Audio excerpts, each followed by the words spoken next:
It's Dave Paulides, CanAm Missing Project, copyrighted edition for a video channel. This is Huck TV.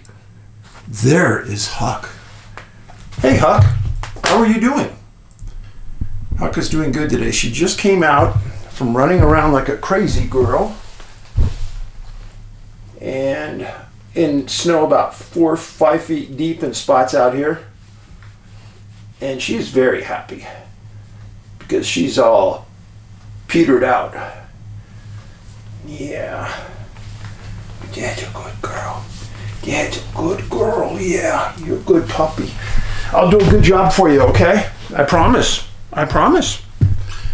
So, don't forget about the Bigfoot cruise. Yes, this is it. November of 2025, November 16th. 9th through the 16th. Actually, we'll get there on the 7th and go through the 16th because we're going to do Coral Castle on a special tour if you sign up. And yes, I am one of the people on the cruise. Myself, Mariah Mayor, Jeff Meldrum, Ryan Golombeski. You want to get in on this. This is going to be a lot of fun, trust me. So, hey, what are you doing? It's not polite to lick your butt on camera. Hey, it's okay. They didn't see you. Don't worry about it. Now, why are we here today? We're going to talk about a missing person case. And the reason we are a village is because you are sending me in some cases I've never heard of before. And thank you to the person who sent this one in. It is a complex mystery about what happened to this young man.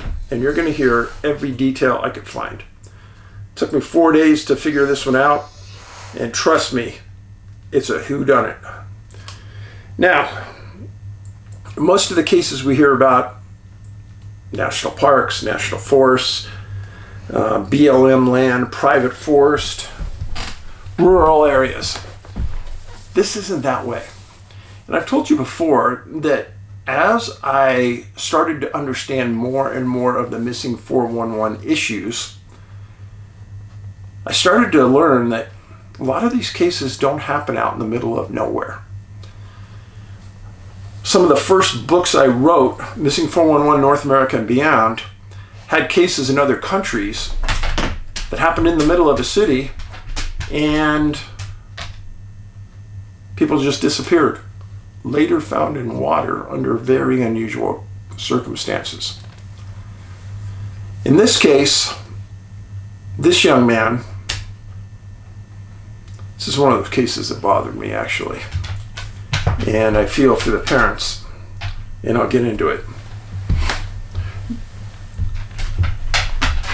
In the old days, in the 1900s, almost up to 2000, some police departments made people wait 24 hours to report a young person is missing or report an adult is missing.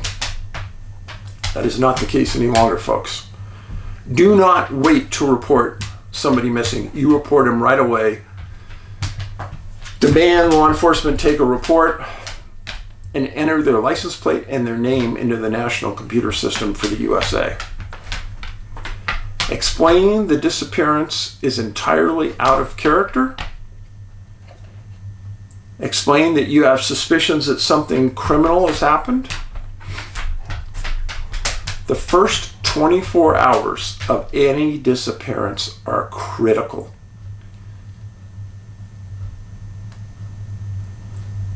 From a law enforcement perspective, we have one chance to get it right. And if we're not all over that case in the first 24 hours, we're bad. Now, for the law enforcement people that are out there, if there's younger people in law enforcement watching, and I know there are, I know sometimes, hey, what are you doing over there? I know if you get a call of a missing person, you think, oh, geez, that's so boring and blah, blah, blah. I want to tell you something. This is the perfect case to pay attention to, because it's a life-changing event for this family. And it could be a life or death situation for the person who's missing. I know in the back of your mind, many people may think, oh, you know what, it's just a runaway. But then you find out years later, it wasn't just a runaway. It might have been a life or death situation that wasn't handled correctly. This case involves a young man by the name of Jason Jolkowski, 19 years old, went missing June 13, 2001. He lived with his parents, Jim and Kelly, and a brother named Michael, who was 13, 6 years younger than Jason.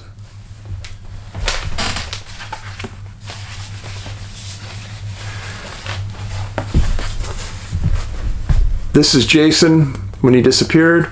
This is an age-progressed Jason right here.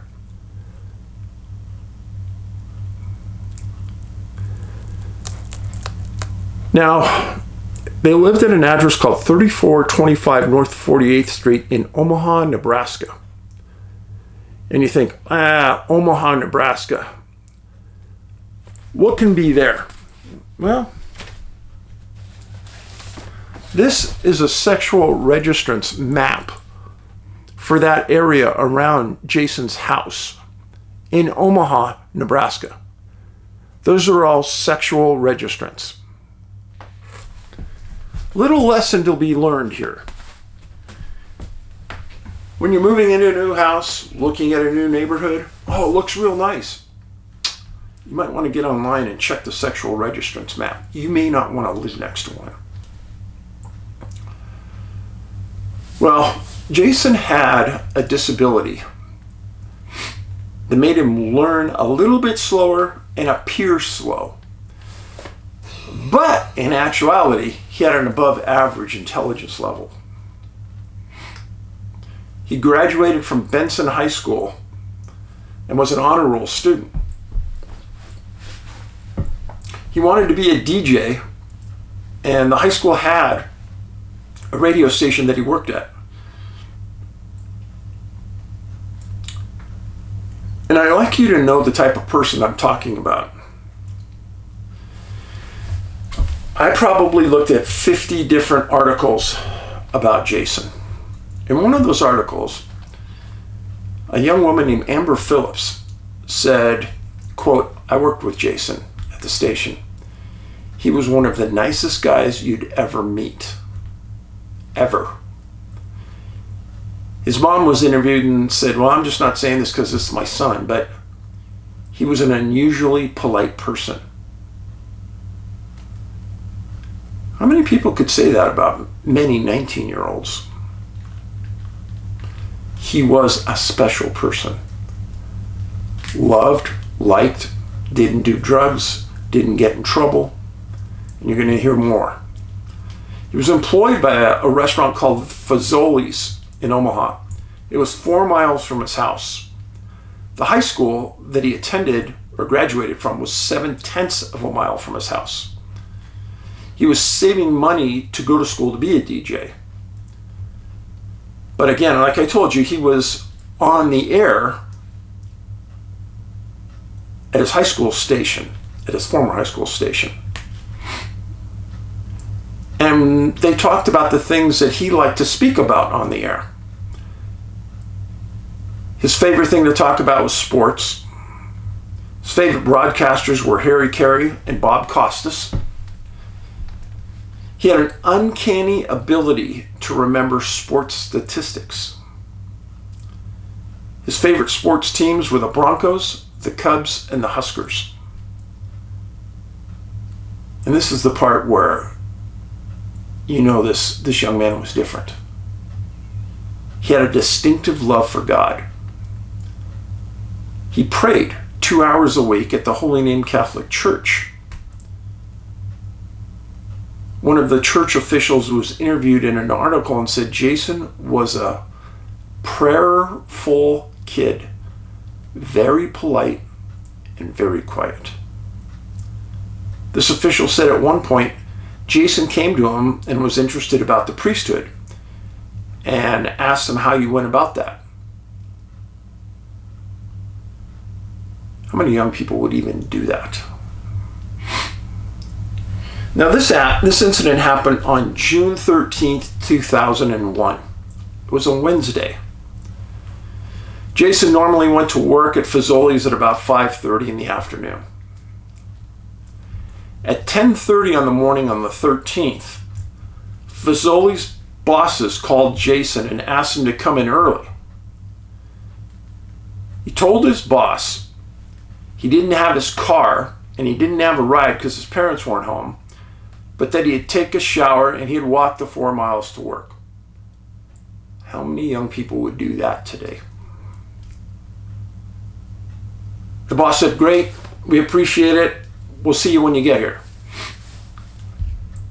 Jason took a shower, got out of the shower, and his phone rang, and he got a call from one of the Fazoli employees, a co-worker named Teresa Red. She said that she'd drive out and pick him up. Jason said to me, "Okay, great, meet me at Benson High School."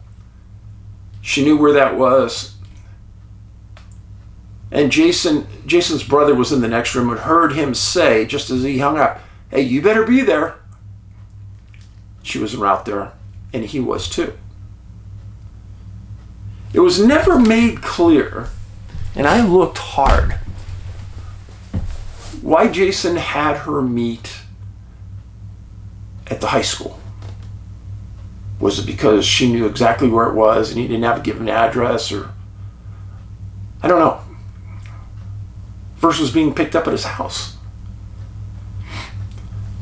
Again, it's 7/10 of a mile from Jason's home to his high school where he graduated. Not that far. 10:45 a.m. As he was leaving, he told his brother Michael to make sure to have his parents pick him up at work after he's done. Keep that little tidbit in the back of your mind. And Jason walked out the front door. Michael, his brother, said that he heard something outside after Jason went out there. So he walked around to the front window to look. And here's the kind of kid Jason was. Without being asked, without pushing it off on his brother, he was pulling the garbage cans out to the curb. Responsible, doing a good thing. Brother said he saw him pull it out to the curb. Said his brother had his work shirt in his hand, and he started walking towards Benson High School.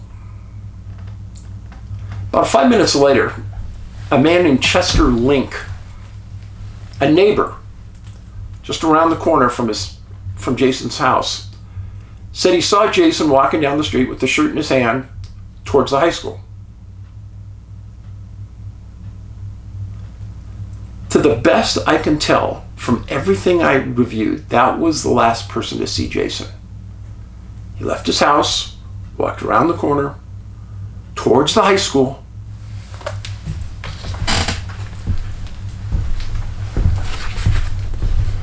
So Jason's house is over on 48th. He comes down, makes a turn here. This person on this house right here sees him walking down the street. This is the high school. 7/10 of a mile between these 2 points. The Missouri River is about 1.5 miles this direction. There's a park right here.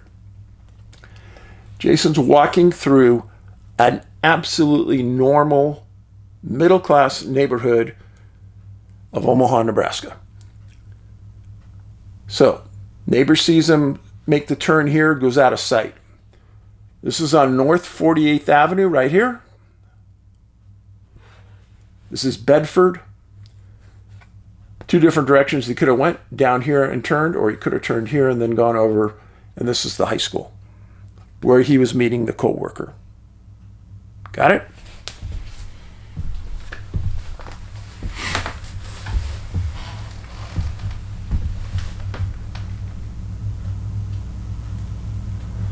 So Chester says, doesn't think much about it. Not many people on the street. Jason walks around the corner. Didn't know where he was going, but walking by himself. 11:30 a.m. Jason's coworker, the girl who was going to pick him up at the high school, calls Jason's house. And Michael picks up the phone, the brother. And she goes, hey, where's Jason? Tell him to get going. I'm here at the high school. I need to meet him. Michael says, well, he left a while ago. He should have been there by now. Why don't you go on back? And because she had to go to another phone, find another phone to call. She says, okay, I'll go back and I'll wait. She goes back to the high school, waits another 15 minutes. He doesn't show up. She goes back to Fazoli's.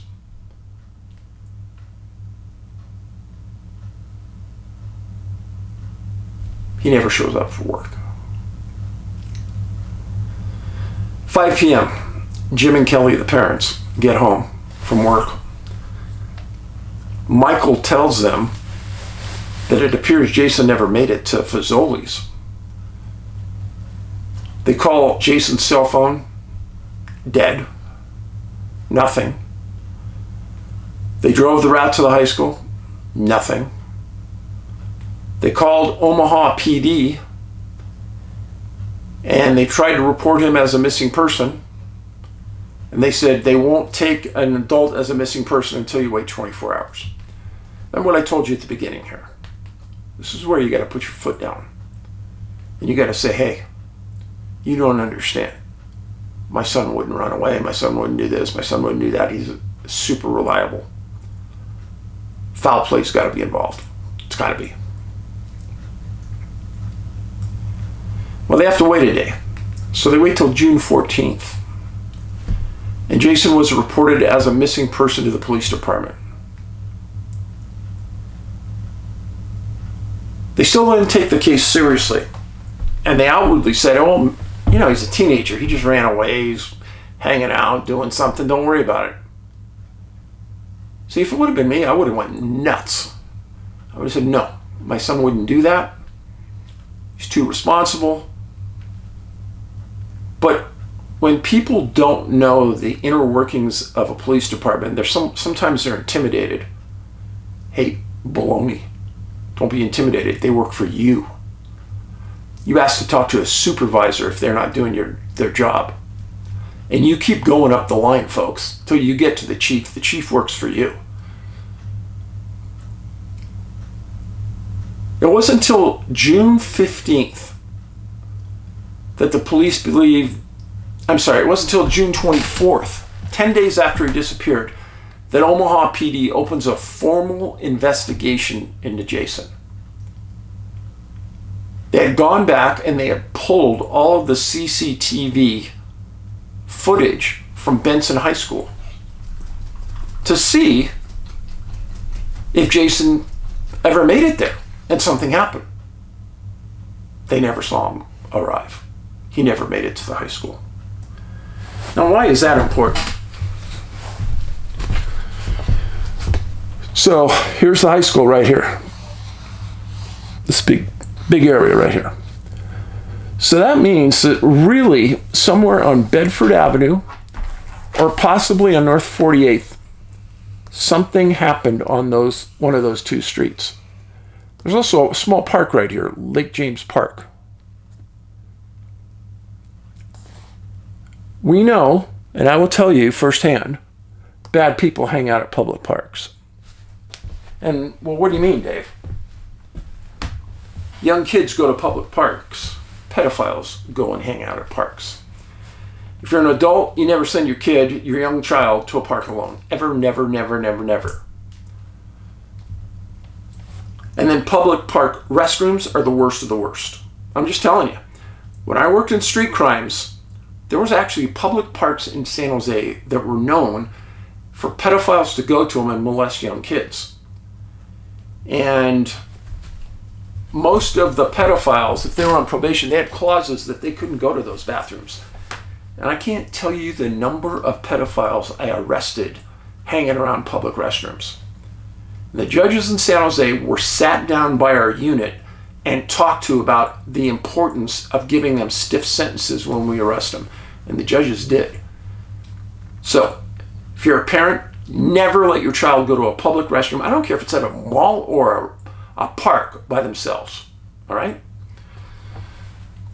So they open a formal investigation. They check for the CCTV footage. They got nothing. Nobody saw anything. The weird thing is, in residential home areas, during the weekday, most people are at work. And there's nobody in those neighborhoods. And that's why residential burglary is most common during the day. Not at night. People are home at night. Not during the day, though.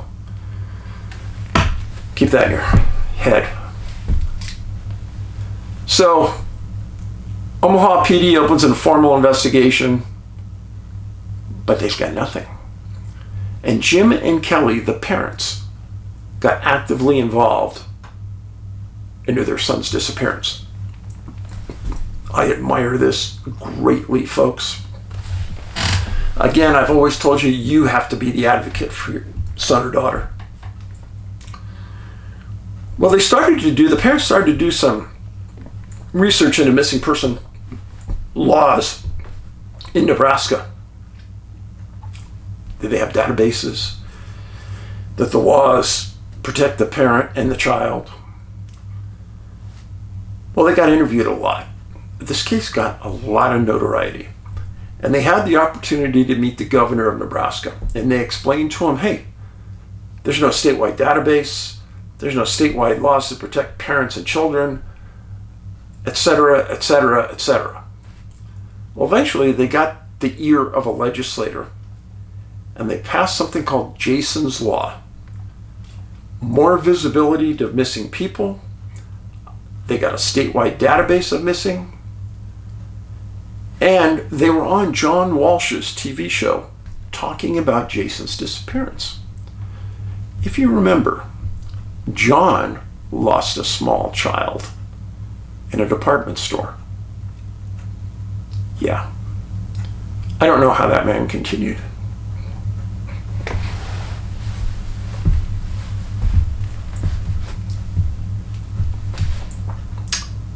I actually know a lot about John's case, John Walsh. He lost his son under the worst possible conditions to someone I wouldn't even call a human being. It's horrible.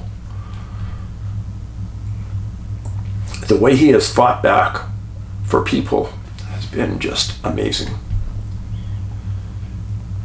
Very similar to what Jim and Kelly have done, getting this law passed.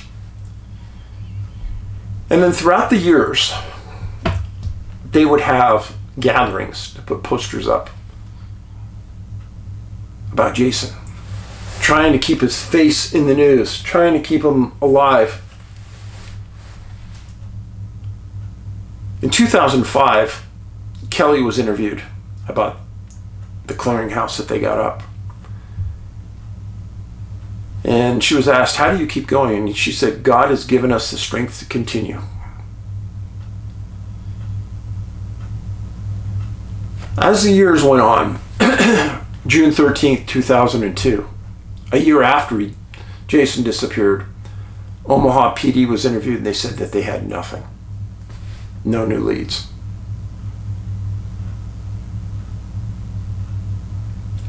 In late 2005, Kelly was interviewed. Mom. And they said, has Jason, we understand that this disappearance has impacted your life. She said, you just don't know. She said, a year ago, I weighed 200 pounds more than I do now.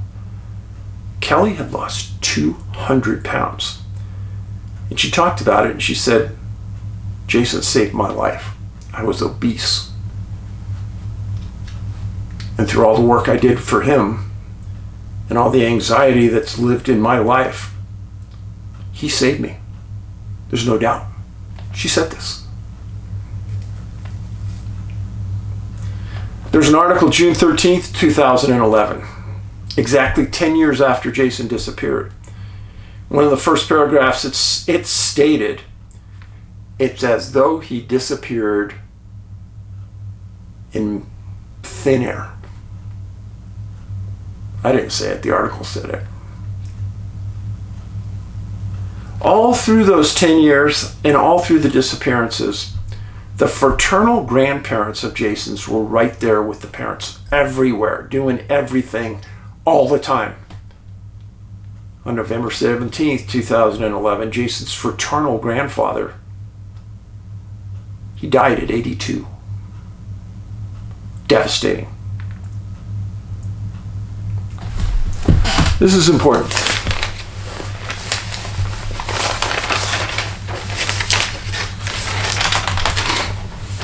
So Jason disappeared June 13th, 2001. On June 22nd, 9 days later, was Kelly's birthday. On June 24th was Jason's birthday. 4 days after he disappeared, it was Father's Day. The cluster of important dates around the time he disappeared was stifling. Just a coincidence? So his birthday was June 24th. 11 days after he disappeared, he would have been 20 years old.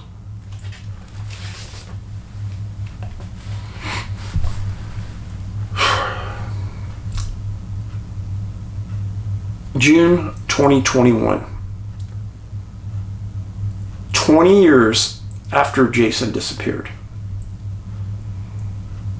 Kelly said that she's never heard anything, any news from the police department. They had nothing. Nobody anywhere has reported seeing Jason. There were reports early on within the first 2 weeks that he had been seen somewhere around Omaha or different cities. It was never confirmed, and in fact, it was discounted.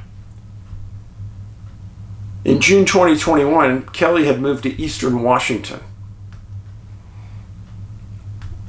Remember, Jason had a brother named Michael. Michael in 2021 was married, and he had 2 kids. He had spent time in the National Guard and actually spent time in Afghanistan. Thanks for your service, Michael. You're a good man.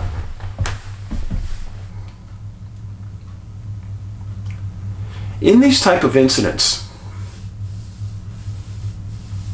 it's as tough or tougher on the child who's alive than anyone can imagine. Jared Adadero case from Colorado. I know that family intimately. Jared was on a hike with the same group as his sister when he disappeared, Sister Jocelyn.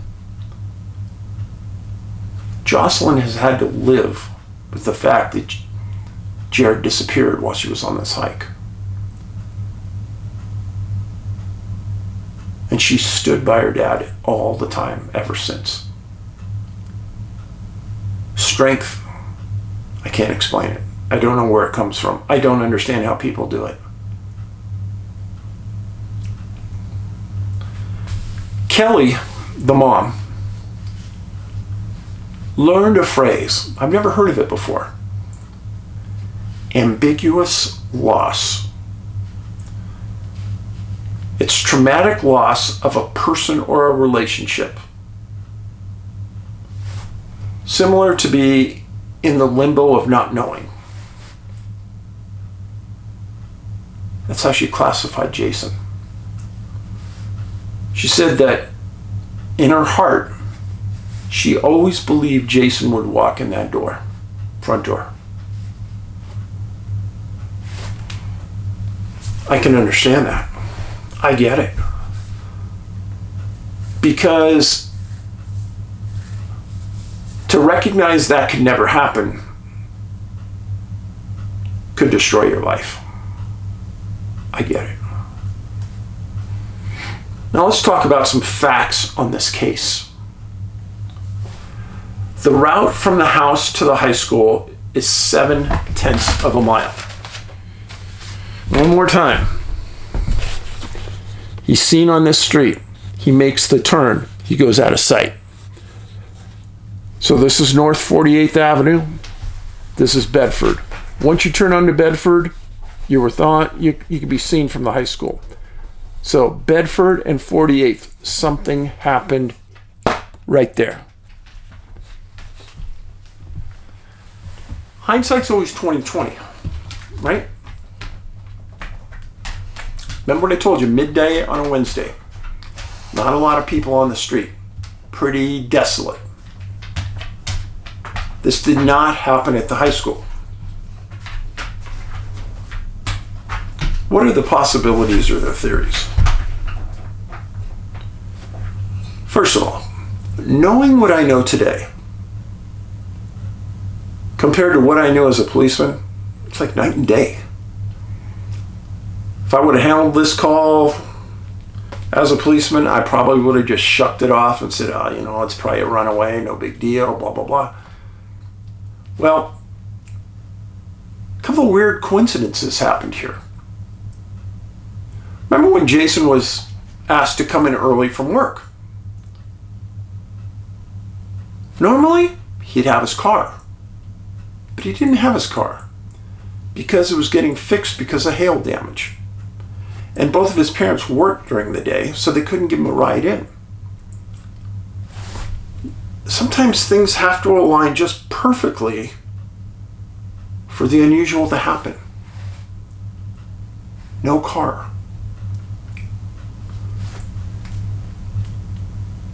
Let's pretend that this happened now. I was a policeman. I can guarantee you one thing, folks.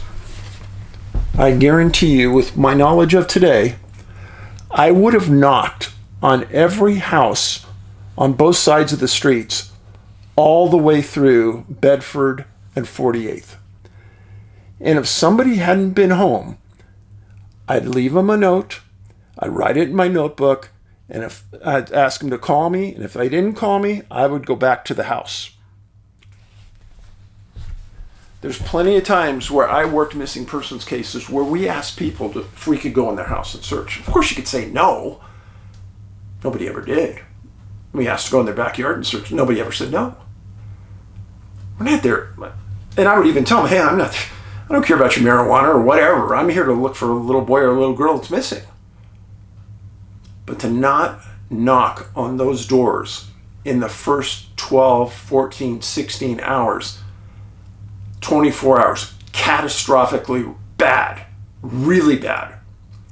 As an example, let's pretend that one of these houses had a friend or a relative staying from out of town.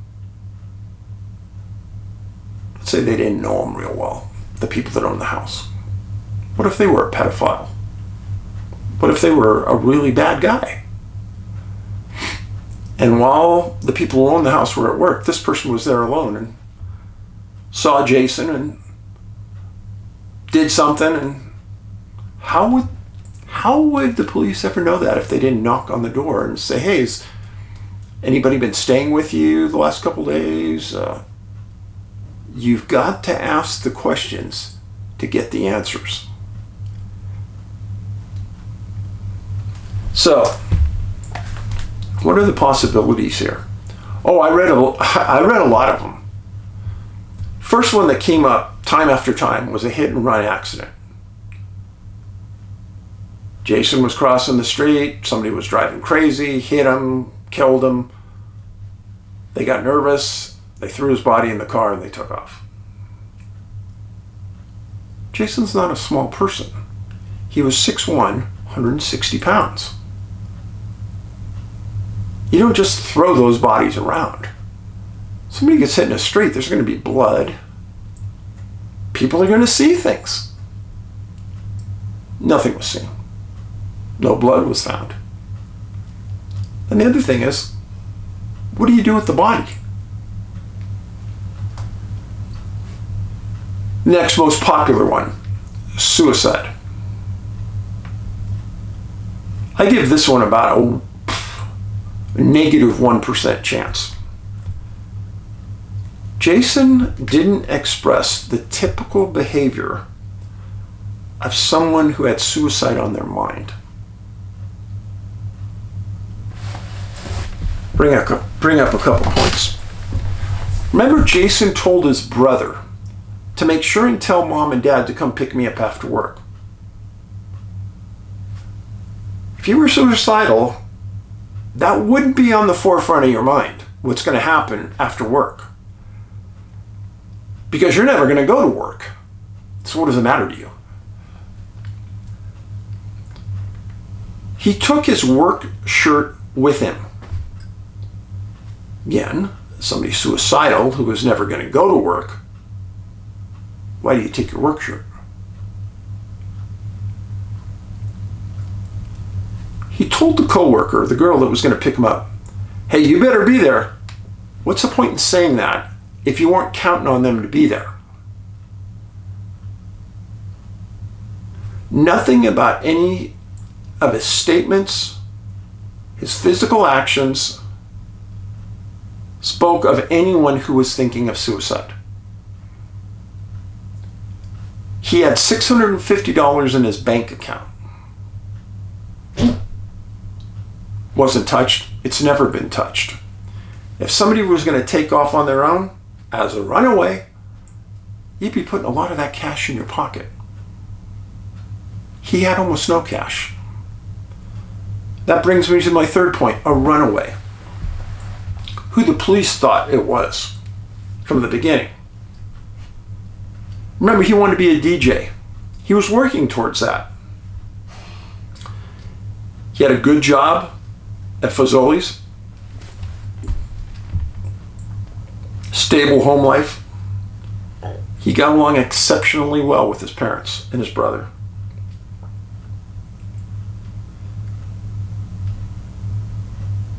Nothing about anything on his financial condition showed he was thinking about running away.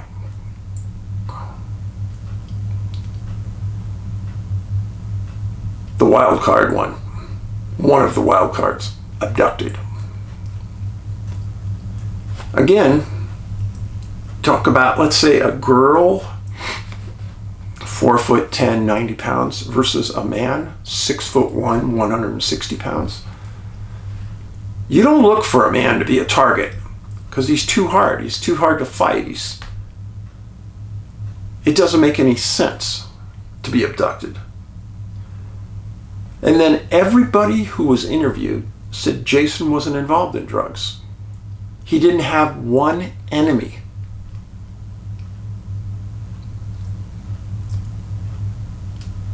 No mention in Jason of seeing him in that first 24 hours.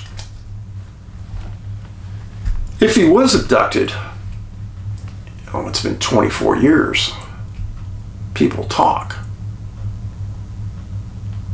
People talk. Even in murders, people talk. There's been no talk. I don't believe it was abduction. Now, the one truly wild card that I came up with on my own, I may really get some people upset at me, but he joined the priesthood.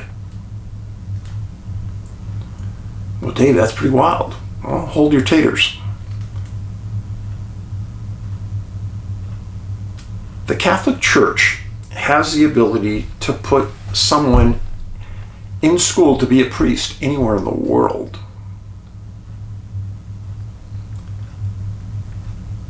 Church officials at Jason's church said that he had come to them and showed interest in being a priest.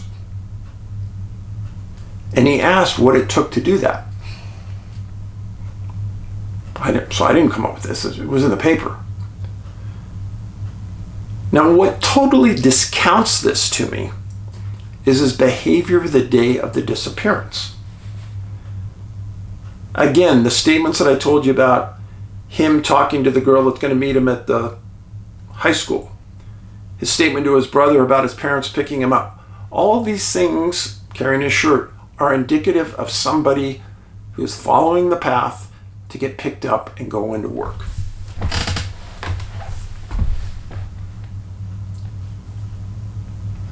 The parents of Jason worked at a furniture store. They put up a huge reward for anything having to do with Jason.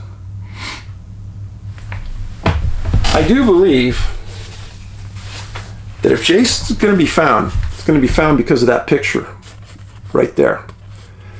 And I know that that's the way he looks like today. He'd be about 40 years old, a little more. That's essentially Jason right now. I know that families get destroyed over these cases. I know. Mine did. When you lose a son, I don't care how you lose them, can destroy a family. And I know that the Jolkowskis loved Jason so much, and they went to the ends of earth trying to get legislation, trying to do good by his disappearance. A lot of families do this. It's a way to heal. It's a way to keep your mind active. It's a way to feel as though you're contributing to finding him somehow. I would ask you, if there's any case you've seen in the last couple years, if there's one that I really want you to put up, it's this one. Why?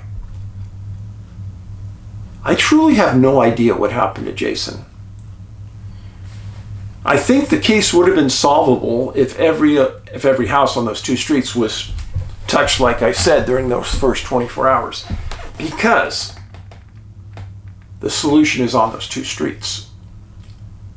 Could it be something really strange that happened? Of course there could. And the bottom line on this, what kind of person was Jason? Upper crust.